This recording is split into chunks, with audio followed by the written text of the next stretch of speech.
រួមទាំងខ្ញុំផងដែរការងារផ្ទាល់ខ្លួនត្រូវបានទម្លាក់ចុះ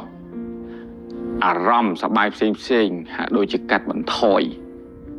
មួម៉ៅជាងមុនឆេវឆាវជាងមុនក៏ដូចជាពិបាកនៅក្នុងការទប់អារម្មណ៍ខ្លួនឯងទាំងអស់នេះឯងគឺជាលទ្ធផលនៃសង្គ្រាមដោយសារតែការស្រឡាញ់ការស្នេហាចំពោះជាតិមាតុភូមិធ្វើឲ្យពួកយើងទាំងអស់គ្នាចាប់ផ្ដើមចាក់ជាសំណួរសួរថាតើពេលនេះពួកយើងគួរតែធ្វើអីឧទាហរណ៍ទី1អ្នកទាំងអស់គ្នាឃើញហើយសកម្មភាពសប្បុរសជនជាច្រើនបានធ្វើ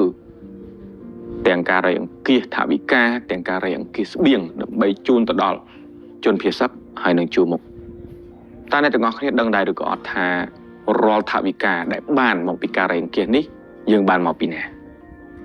ប៉ុន្តែយើងធ្វើការយើងប្រកបអាជីវកម្មយើងរកស៊ីគឺយើងនឹងមានចំណូលទាំងអស់នេះគឺយើងកាត់មួយផ្នែកដើម្បីជាជំនួយសប្បុរសធម៌ជូនទៅដល់ពួកគាត់បើសិនជាជាតិសាសន៍យើងសង្គមយើងអ្វីគ្រប់យ៉ាងត្រូវបានផ្អាកត្រូវបានបញ្ឈប់ឬក៏មិនដំណើរការឬក៏សេដ្ឋកិច្ចរបស់យើងមិនដើរតើយើងរកថវិការកសេដ្ឋកិច្ចមកបំលែងជាស្បៀងជាជំនួយដោយរបៀបណាខ្ញុំ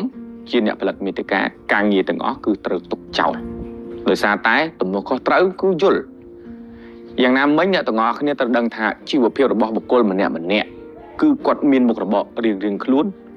នៅក្នុងរបត់ផ្សេងគ្នាអ្នកខ្លះគាត់ធ្វើការទូទៅនៅក្នុងការិយាល័យគឺអត់សូវចេញមុខអត់សូវបង្ហាញតាមបណ្ដាញសង្គមក៏ប៉ុន្តែមុខរបរមួយចំនួនដូចជាហាងញ៉ាំអីផាបរេស្តូរ៉ង់ឬក៏ក្លឹបឬក៏ពួកខ្ញុំជាដើមអ្នកជាសិល្បករសិល្បករនីអាជីពពួកគាត់គឺពឹងផ្អែកទៅលើការកំសាន្តថាតើពួកគាត់ប្រកបរបររស់នៅហើយនឹងចំជីវិតដោយរបៀបណាខ្ញុំអត់ចង់និយាយពីប្រទេសជិតខាងយើងទេ